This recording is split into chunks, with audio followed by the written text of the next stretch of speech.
Hi guys, welcome back to yet another writing video. My name is Marcelina. I am an indie 16-year-old author. I have published 2 books at the moment. They are both standalones, YA mystery romance. This one is The World That Divides Us. It's a little bit more academic rebels to lovers, murder mystery, dark romance, mafia, who did this to you, all of those kinds of things. Please check trigger warnings.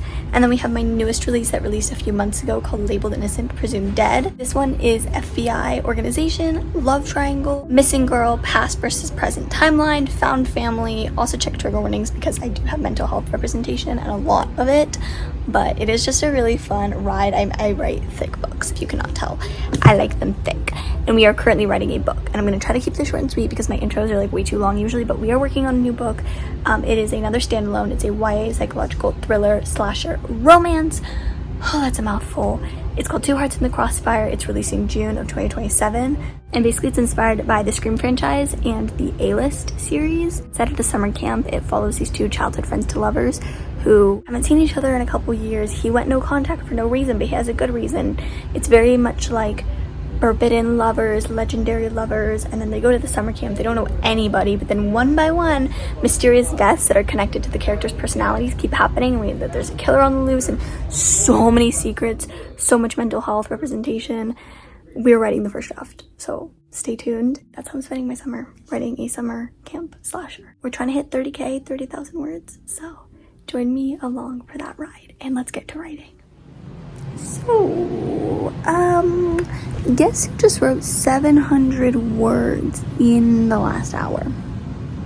700 words that, mind you, were the entire chapter. That was literally the start of the chapter to the end of the chapter of that, like, new chapter that I was gonna add in last week, and then I never did, and it was like, it's completely off of my outline, and I was just winging it, and it's not at all part of the plan. I wasn't supposed to add it, completely off script. Yeah, that chapter, I just wrote that whole thing in an hour, and I feel very, I don't know how to feel right now. Like, it's a very uncomfortable, weird feeling because it's chapter 10, Katie's chapter. Like, once you start getting to where Athena and Katie are having like a private conversation, that's what I'm talking about. I don't know if that's gonna be chapter like 10 or 11 or 12. I don't really know in the final stages, but right now it's chapter 10, and you'll know when you read it, and it's just very uncomfy. So any of you guys who have read Labeled Innocent, Presumed Dead, you know chapter 17, the infamous chapter 17, and I'm not talking about the kiss part of chapter 17. No.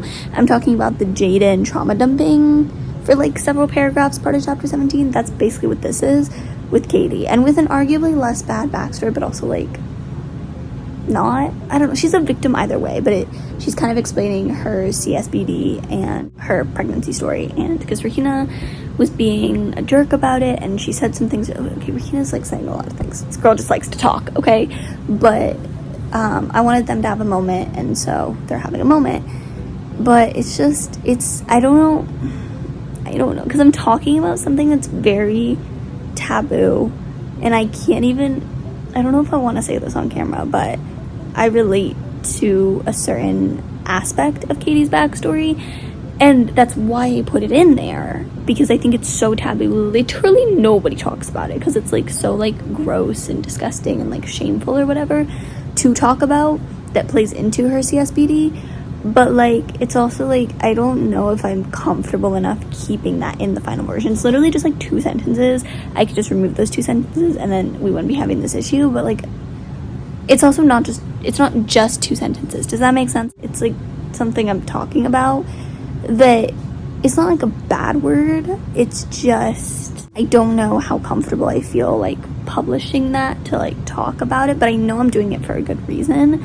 I'm not just like fantasizing about this thing, but I'm still on the fence, and I feel like kind of sick after writing. Like, I don't know. It's weird. It's weird because like I relate to it in a way that if I hadn't stopped where I had stopped, I would have become like Katie. Like, and I don't know. It's so personal to me that it feels weird knowing that I'm putting it in a book that people are going to read, that I'm going to publish. But it kind of goes with my conversation that I had at the end of last week's vlog. I'll link it down below. You should totally go check that out. But I was basically just talking about how like I'm very in my head about this book for some reason that I wasn't with my other books. Like, I'm just very much thinking about like the future audience and future readers. I'm thinking about it being published when I'm still in the first draft, and I just need to remember that I have like 9 months of editing ahead of me. I don't need to worry about every little thing and be a perfectionist about every little thing I'm putting in this book. Like, this book does not need to go through TSA security check right now in draft 1. Like, I don't know, we're gonna keep it. We're keeping chapter 10 as it is. We're keeping those 700 words. It came out exactly how I thought it was gonna come out. It's weirder to write and actually type out than to think about in my head. I don't know. It's a good chapter for awareness, and I'm sure a lot of you guys can relate to it, so I know it's gonna help people, but it's also like, it's very, I don't know how I feel about it from like a personal level. But anyway, we're gonna take a break because that was a lot. But we got 700 words for the day, and it's 4:04 p.m. But that's not the point. We got 700 words. You know what I think is really, really funny?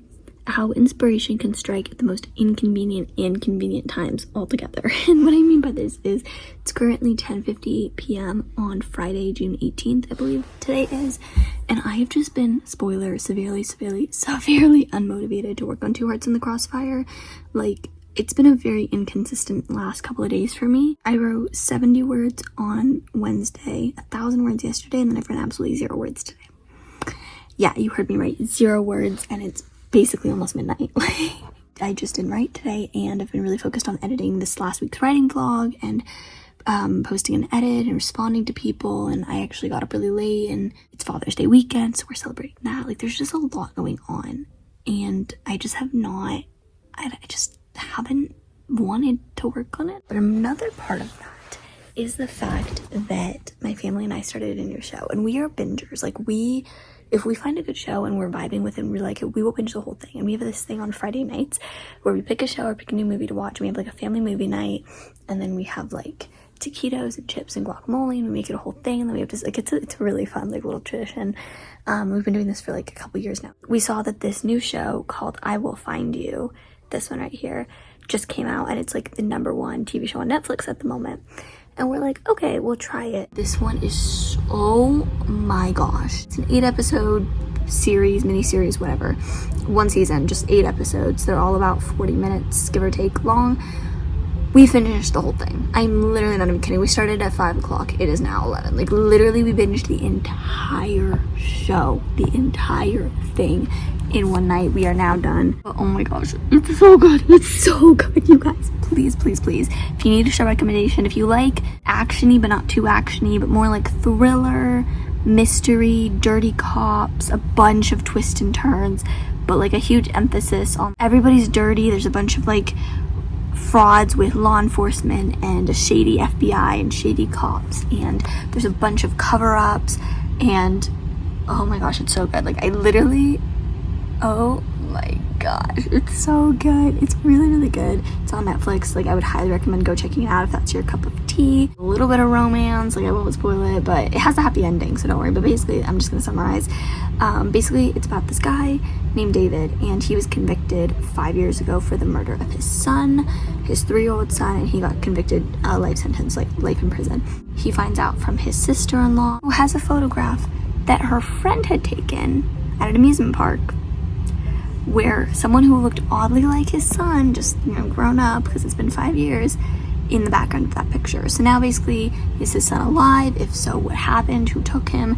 And, you know, but now obviously he escaped from prison, so now we have this like convicted man that everybody thinks is a child killer, who's like now running around, and the sister-in-law is this whole suspect, and then we have the FBI chasing them, but then so many of them were in on it, and it's a whole cover-up situation, and there's so many twists and turns. The final reveal is the person you would never, like, I was actually shook. Like, yeah, again, and this is coming from a thriller author, so I know like all of the little tricks and tips and like all the little plot devices that they use. You don't even understand. My mom and I were like, we were grasping at straws to turn this around, and someone who wasn't good, we said was our favorite character. It's crazy. It's crazy. It's crazy. And anyway, the whole point of me like saying all of this always happens when we watch a really good like thrillery, like missing kid or missing person, law enforcement cover-up type of thing. Never felt more inspired in my life. Like, I always get this huge boost of motivation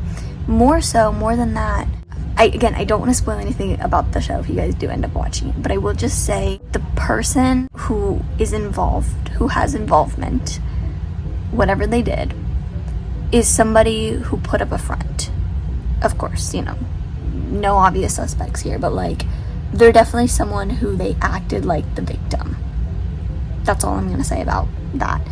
And in Two Hearts in the Crossfire, all I'm going to say about that is that the person who is involved, notice I'm not saying like the killer or like the person who did it, just someone who is involved, somebody that you guys would never suspect, in not just the way of like, oh my gosh, I didn't guess this person, like you genuinely have probably ruled this person off the table, and they do try to play a victim and put up a front and blend in with everybody else. And I feel like the person who did it in the show and the person who did it in my book is so similar. There's a lot of similarities, and just that whole scheme and that storyline of like having to put up a front to be with somebody else. I'm trying to explain this in a roundabout way. To be with somebody else to cover up their own tracks because it's an alibi if they were with somebody else type of thing. Like, that is just, it's giving me ideas for how I want to cover up the main person in my book, because I just really don't want the end person in my book to be predictable. That is my biggest fear, my biggest concern. And I feel like it's obvious if you think about it, if that makes sense. And it's going to be more obvious as we start killing off more people and more characters, because then it's gonna leave like the final 4 and then the final 3. I want to implement some devices to make it the least bit predictable as possible. And I feel like I'm struggling with how to do that, because the thing that I'm doing is something I've never done before, and I'm very nervous because I don't really know how to do it effectively, at least. So having something else, like a TV show, and all of his shows were adapted from books.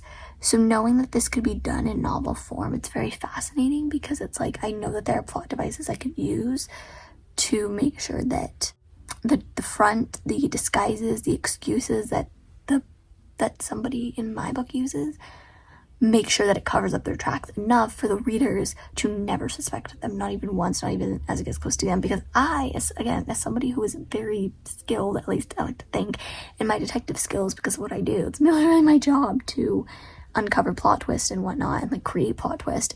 So when I'm watching these type of things, like, y'all don't even know how hard my brain works. Like, I'm here for a good time, so obviously I do want to just sit back and just let it unfold and just enjoy it. But also, it's like, I was coming up with the craziest theories, and even I didn't suspect it, but there were reasons I didn't suspect said person. Everything was just too well thought out and well planned on their part that I was so convinced that there was just no way. And I want that to be the same. I want you guys to have the same type of thought process and logic with the person who did it in Two Hearts in the Crossfire, that there's no way it could be this person, because everything is too thorough and too detailed on their part and on the killer's part, because there are forces at play. You don't know that people know each other until the end, but only then it makes sense. But then by that point, they've already been revealed. So anyway, I'm just rambling at this point in a language that you guys don't even understand. I'm sorry, I don't even know why I'm like saying this, because it doesn't even make sense. But all I'm trying to say is this show, and again, this always happens when I watch like a good thriller show, but wow, if there's 2 things you can take away from this: one, go watch I Will Find You. If you have Netflix, please go watch it. It's totally appropriate for like a teenager. There's just some language and violence. People get shot. Go watch it. It's so good. Like, I need somebody else to go watch it. It's really good if that's your thing. But also, like, second thing y'all should know is that I'm inspired, and you bet, I don't care that it's now 11:10, you betcha I'm staying up late tonight to write, because I aspire to create a novel half as good as something like this was. Like, it was good. It was good. It was good. It was good.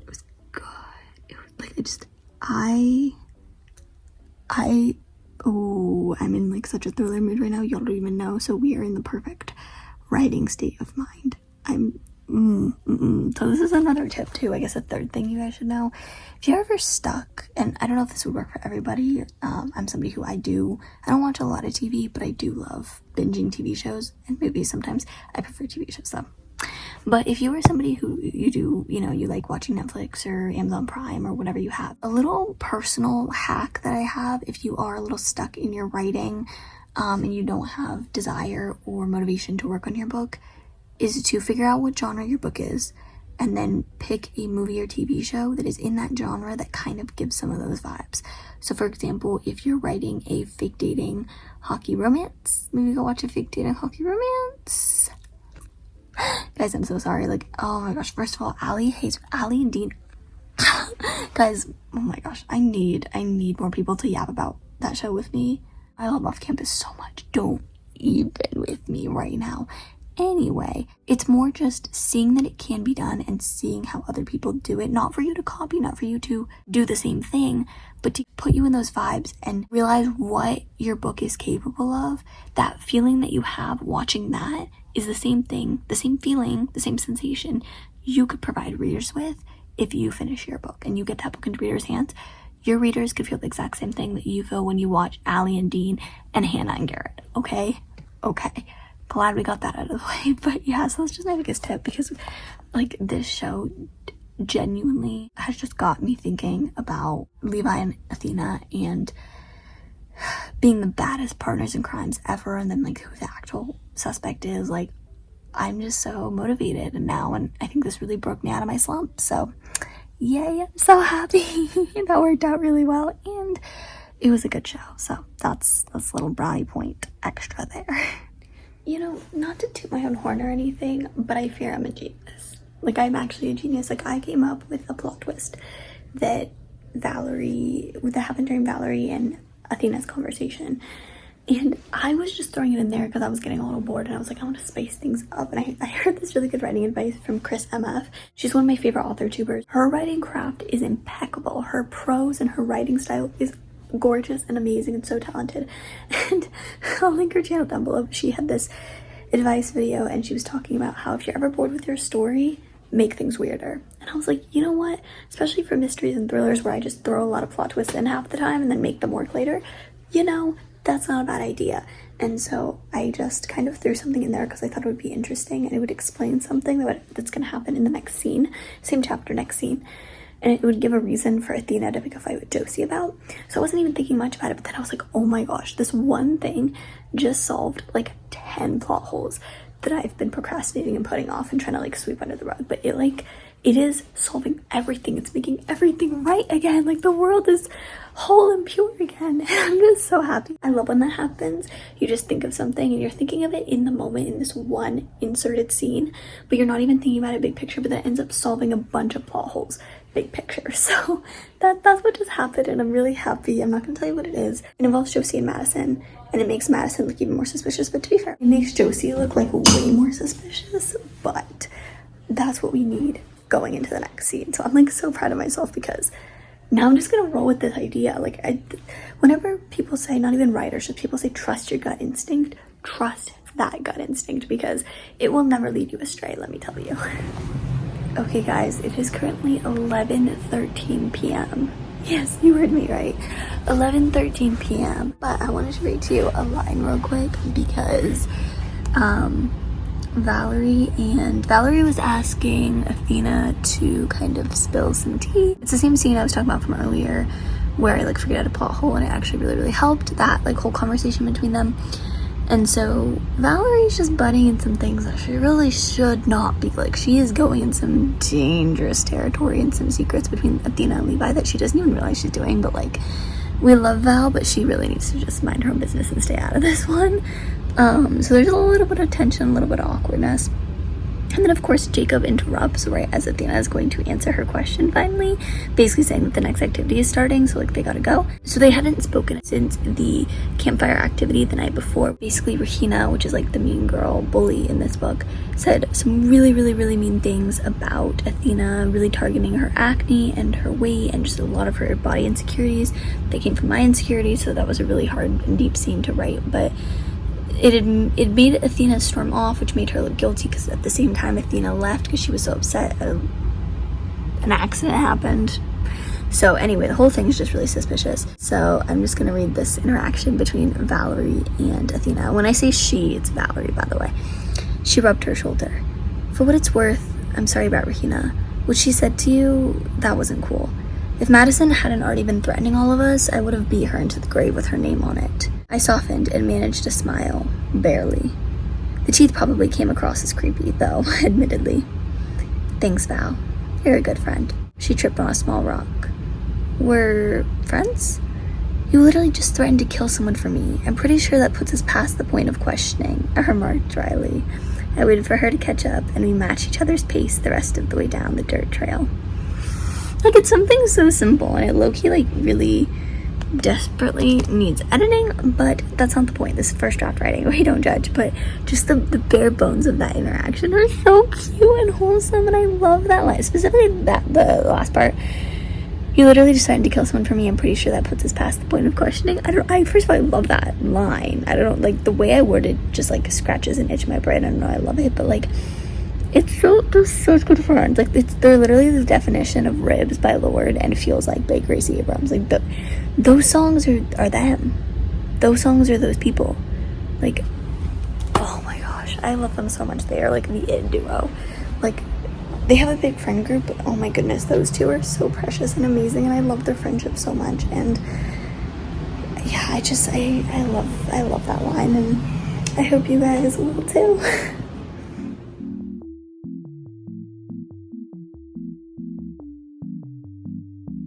Hey guys, I don't know if you can see right now, but there was 2 fire engines here. There are like 3 police cars here.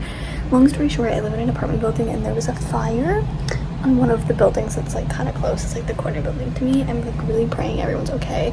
One like teenager was wheeled out in a gurney, so I'm just praying for everybody. And this has been going on for about 30 minutes. I think they put the fire out. I believe it was like a stove fire, and they had to go on the roof and stuff and put it out. And I think they're evacuating that whole building. So thank God we don't live over there, but it's gonna be an active night, unfortunately. So this is really a sad situation, and I've been very distracted. I've been trying to write for the last hour, but this has been very active. My family and I have been in and out, just trying to like figure out what's going on. All the neighbors, because you know, in an apartment, like, we're a big community, so all the neighbors are trying to like go out. There's a firefighter walking back. Just trying to make sure everyone's okay, like trying to figure out what the heck's going on, because we were so confused at first. Apparently the police were here for a different incident right before, so I'm a little concerned about that, because we live in a very nice community, a very nice neighborhood. Ever since we've lived here almost 2 years, and there's only been like 2 times the police were here. Like, this is a very quiet, not like troublesome area, so the fact that this is happening on the same night, like, it's really scary. But it's right in front of my freaking window, of course, so I'm not gonna go to bed for a while, but I also can't write, so writing is kind of shot for the night, which is totally fine. Like, this is a reasonable, valid excuse. On another note, again, this feels like really bad to say because this is such like a really serious, deep situation. I don't want to like say this type of thing, but one of my videos is absolutely blowing up right now. This one that I posted yesterday during Father's Day when we were playing a board game. I was totally unaware that it was gonna blow up, but it is blowing up. Oh my gosh, I'm gonna put a screenshot of what it was like right now as I'm recording this versus what it is when I'm editing this, but we're at like 5.7 thousand views. Like, I think I took a screenshot of like right before I posted it, or right when I posted it. My subscriber count has increased so much. I've literally gotten like 20 subscribers just for one video in one day. I've never gotten that many. That is absolutely insane. My whole goal, and I don't know if I've actually said this on this channel because I don't like to say like goals like this out loud, but my whole goal was to hit 1,400 subscribers by the end of June. That's really, really good. I'm super hyped about that. Super grateful and blessed. If you happen to be like coming from that video, welcome to my community. I'm really, really happy to have you here. Glad to have you here. Thank you. But yeah, I'm just really happy because I haven't had a video do this well literally in months. I don't know if I've had a video for this book do this well. I think the last short form edit video that I've had that has gone over 5,000 views was for Labeled and Sin Presumed Dead. This is very rare for me. My average for videos is like 1.2k, 1.5k. Like, that's been my average lately. So the fact that I'm like, this is blowing up is really, really means a lot to me. It's super exciting, and I'm just so excited. Like, sometimes the algorithm just does things and it blesses you, and it's like, I thank God for it, because it is truly a miracle to happen, and I'm getting so many new people and so many people asking what the book is and adding it to their TBR, and I haven't even, publicly come out with a release date yet, so this is just, it means a lot. I will say though, I don't want to make this a whole rant, because I already ranted to my friend about it, who is probably watching this video, so thank you for listening to my rant about it, because I was low-key really pissed. But someone left this comment on that video, which I get it. When I have a video that gets over 5,000 views, I get these types of comments, and I get random people who are not part of my community saying this, and I get that, but what is this? I think for me, if you're like, oh, Marcelina, that's not a bad thing. First of all, I've never read The Lake. I actually did take their advice, and I did look up a very detailed summary. I looked up a couple, and just because we have two psychological thrillers that are both take place in a summer camp, and campers and counselors are getting murdered, does not mean they're the same. And I think, but please, if you have read The Lake by Natasha, I don't know her last name, Natasha Preston, please let me know in the comments if this person is right. Judging off a 15-second video where I just list some of the tropes, and anyone who literally has been around on this channel, who has watched my outlining videos, who has watched me plan this book out scene by scene, or any of my friends who I have talked to privately about this book, y'all can back me up. I have my own ideas going on. There's my own arcs and romances and themes and plot twists and different twists and events that are happening. Maybe I'll have to read The Lake and make sure that I'm not because I swear I've heard of it, I've never read it. It's not so much, oh, I see the similarities, because there might be similarities. Again, let me know. I really don't want to be pulling Lauren Roberts and plagiarizing and have the internet hate me when I was truly unaware, unlike her. But I think for me, my issue with comments is the tone and the delivery of it. If this person were to come on my channel, and first of all, I think they're young, because why am I gonna listen to you? You literally misspelled break. You literally don't know how to spell. It's really embarrassing for you. But I think if this person would have come onto my channel and been like, oh my gosh, this reminds me so much of The Lake. Was that your inspiration? Or oh my goodness, this is giving such The Lake vibes. I love that. I'm definitely gonna have to read this. Or something like that. Or oh, even just asking me oh, did you take inspiration from The Lake in any way? Anything like that. If I can tell that there are undercurrents of genuine curiosity or kindness or politeness or even just basic respect behind your comment, I will respond accordingly. Y'all who have commented on my channel for a long time, I'm an all caps girly. I will match your energy. I give a bunch of exclamation marks and emojis. I'm so grateful and appreciative of what I have, and if you comment something sweet or treat me with kindness, I will repay it right back with 10 times more energy. That's just who I am. But the second you come on, and just the way this person was almost talking down to me in a way, and coming on just kind of they were already coming onto my account, my channel, with almost an accusation. Sorry, there was already a book written and it wasn't by you. You're copying. You didn't write this book. You don't own this idea. It's very kind of possessive energy. It was just okay, you think I'm gonna stop writing the book? Or what's your goal with this comment? It just came across really in bad taste, because it didn't even seem like they were trying to know or get to know more about my book, or know if I took inspiration or if I read The Lake or if it was similar. It was they were just straight up being very patronizing, almost very I don't know, condescending. I've already had a really long day. This right now, this is only adding to my stress. I really just don't need to deal with this. And I just thought it was so much funnier to respond back than to delete it. Maybe I'm petty for that, I don't know, but there's just a lot going on today. And I need to get up early. Mom and I have errands to do tomorrow. I have to do student council fundraising. I need to film another video. I'm just so happy about how this current video is doing. I'm so lucky and grateful, and just, it couldn't have been a better video to blow up, and also just couldn't have been a better time, because at this rate, I actually might reach 1,400 subscribers by the end of June, so that's exciting. But yeah, we're gonna end this tonight, and I probably won't go to sleep, but it's fine. Today has been a lot, but part of these vlogs is me updating you on every part of my life, the good and the bad, even if it's unrelated. So yeah, I will update you guys later. If you guys could say a prayer if you are religious for the people, just make sure everyone's okay, because I do feel really bad for that kid who got wheeled off in a gurney. I would appreciate that, because I truly do hope everybody is safe and okay. But yeah, I will. Good night, hopefully, and I will update you guys later. Guys, don't mind my frizzy bun, but I just woke up. It's literally 8 in the morning. You know that video that I talked about last night? You know that video? It is now at 10,000 views and I have 1,400 subscribers. Mind you, and I can say this confidently, I had 1,366 when I posted that video, like right before I posted that video. We hit 1,400 and that video's at 10,000 views. What is life? What is life? What is life?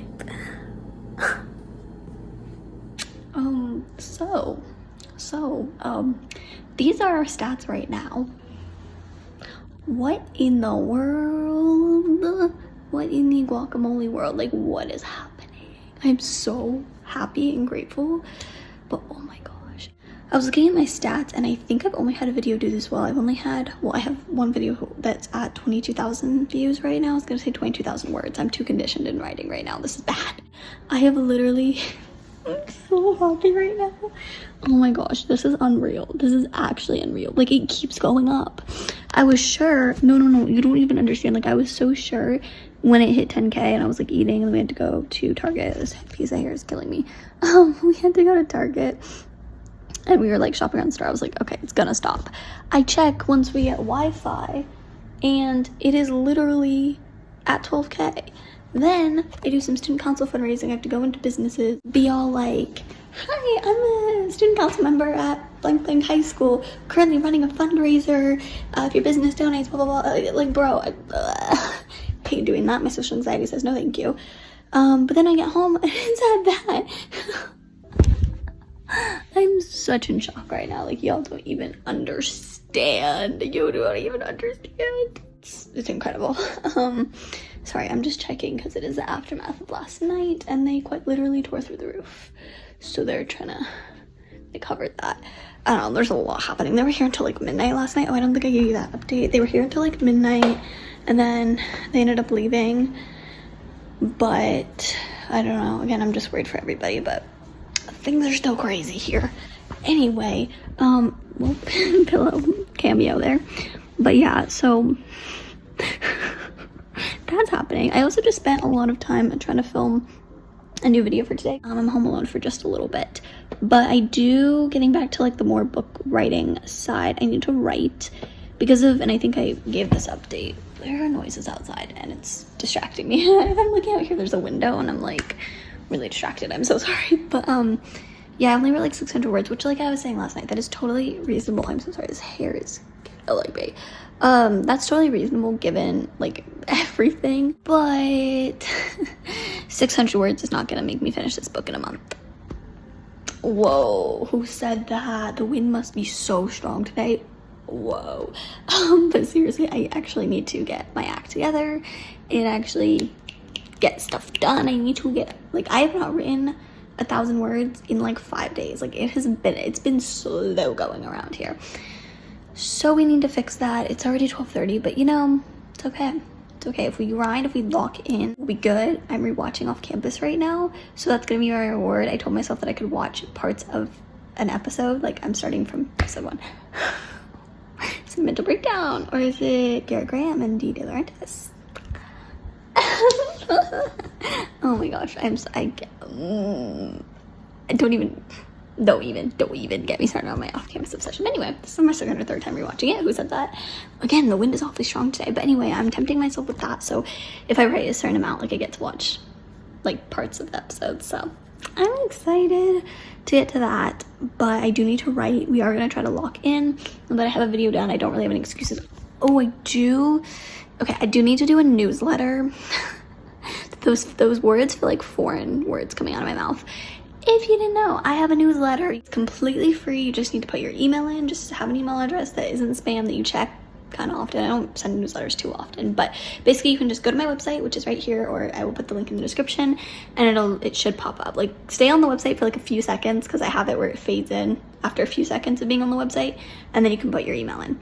So, oh my mom just got home, so I have to wrap this up. So I'd really appreciate it if you would like to get like behind the scenes knowledge, you get sneak peeks, you get early access, you get a lot of like early special things. Like if you're a super fan of me or my books, then that's the place for you, because you get like everything first. You get like chapter snippets. I remember last year when I was writing the first draft, so this time last year, I actually was sharing, I think it was every week, I was sharing like scene snippets. Like I was literally sharing a bunch of different quotes from the book that nobody else got. I think I'm going to try to start doing that this time as well. So if you want to get all of that stuff and so much more, I'm going to try to interact with you guys a lot more, then please subscribe to my newsletter. It's a tiny bit embarrassing. I have not sent one since the release of my last book, Labeled Innocent Presumed Dead.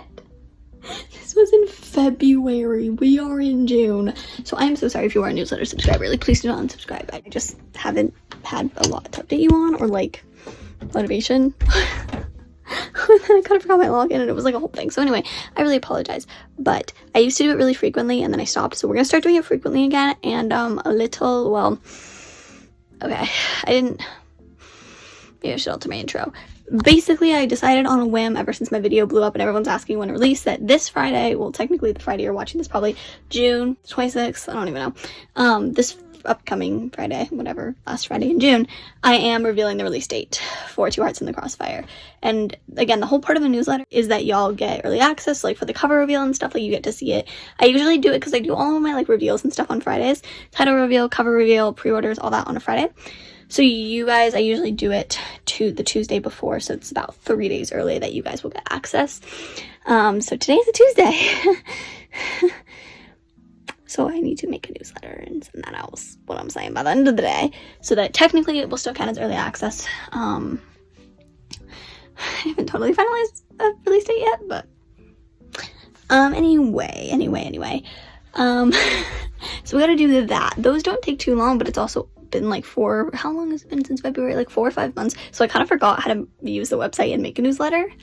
So we gotta relearn that, and then we gotta send that out, and then I gotta post about that, and then I need to write, and then we're gonna try to write 1,000 words today. But yeah, that's the plan. It's gonna be a busy day. It's already been a busy day, but we're just going to really try to focus in on a couple of things that I need to be productive on that are non-negotiable. So I'll update you guys later when hopefully they're done.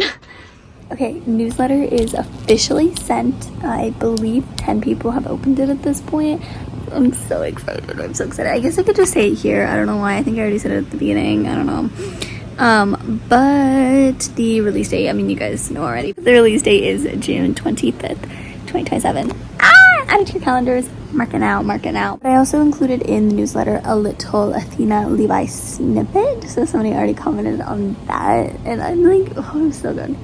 One of my favorite scenes in the whole book. And it's like, it happens in like chapter 3. And we're not even like near halfway with this book. Like, oh my gosh, that scene holds a special place in my heart.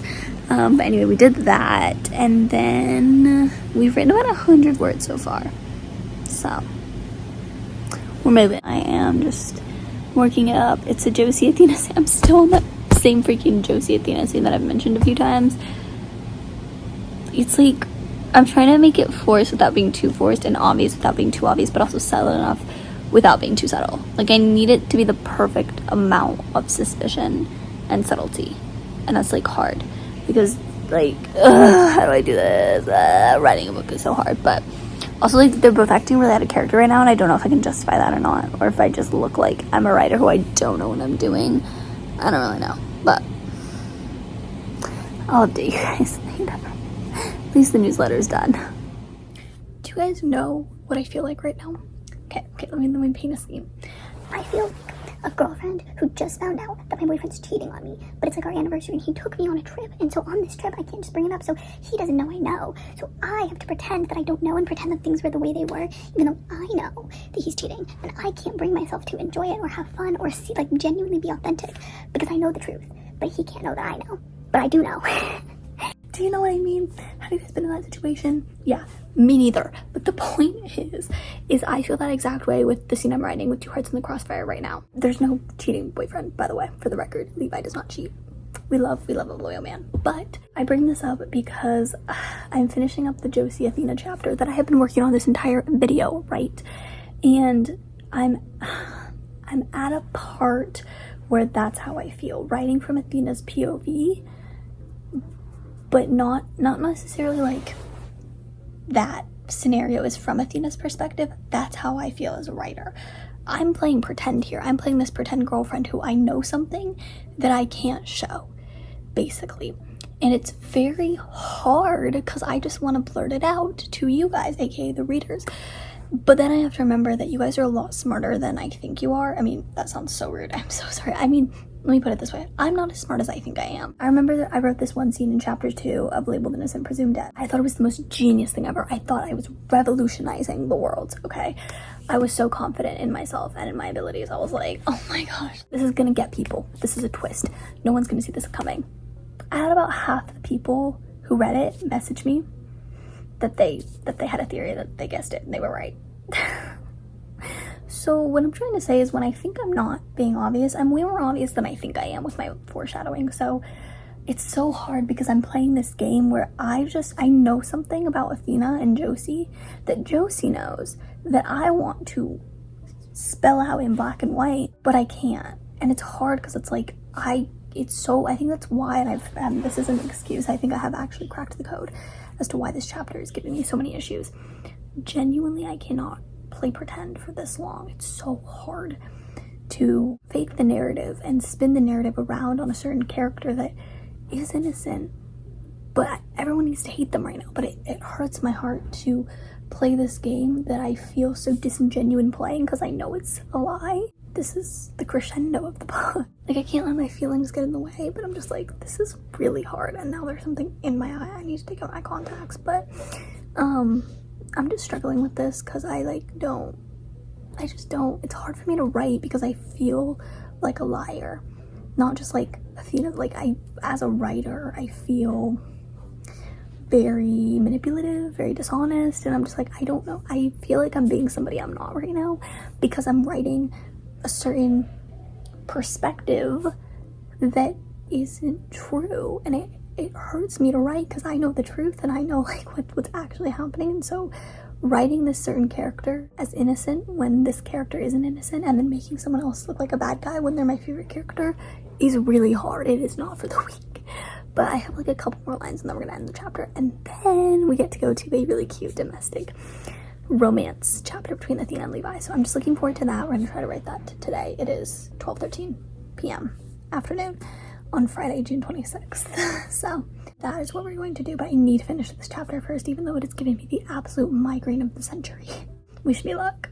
And with that, that is going to be the end of today's video, of today's writing vlog. I sincerely hope you enjoyed. This one was definitely more chaotic and all over the place, and even as I'm editing, I'm like, what the heck, Marcelina, you've had a week. This has been a ride. And guess what? After all of this, I still have not hit 30K. Nope. I said that in the outro of my last writing vlog last week, that in this week, I was gonna try to hit 30,000 words, and that never happened. We're at like 26,000 something. I don't know. It's been very, and again, I'm blaming it all on this chapter of Josie and Athena, but it's been incredibly like pulling teeth slow, and I'm trying to be okay with that because at the end of the day, I have this entire summer. I have a deadline of July 24th, but at the end of the day, my concrete deadline is August 9th, which is the day before I go back to school. Ideally, August 1st, because I don't want to be dealing with back to school prep on top of trying to write the third act, final act of this book. But I do have until August if I really need it. I just have to finish before school starts, but this is getting out of hand. Like, we have to lock in, but there's been so much going on, so I don't know, I'm trying to give myself a break. But yeah, we have not hit 30K, but we made progress. We now finished the chapter, and we're moving on to a Levi Athena romance chapter, which I will be documenting in the next vlog. Speaking of which, if you like this style of vlog, if you liked this video in general, please make sure to hit that subscribe button. I post like 4 edits a week, and then I post 1 long form video a week every Friday. So make sure you always get notified for the next one I'm gonna post. Thank you so much for watching. I love you guys from the bottom of my heart. Have an amazing day or night, and I will see you all in the next video very soon. Bye!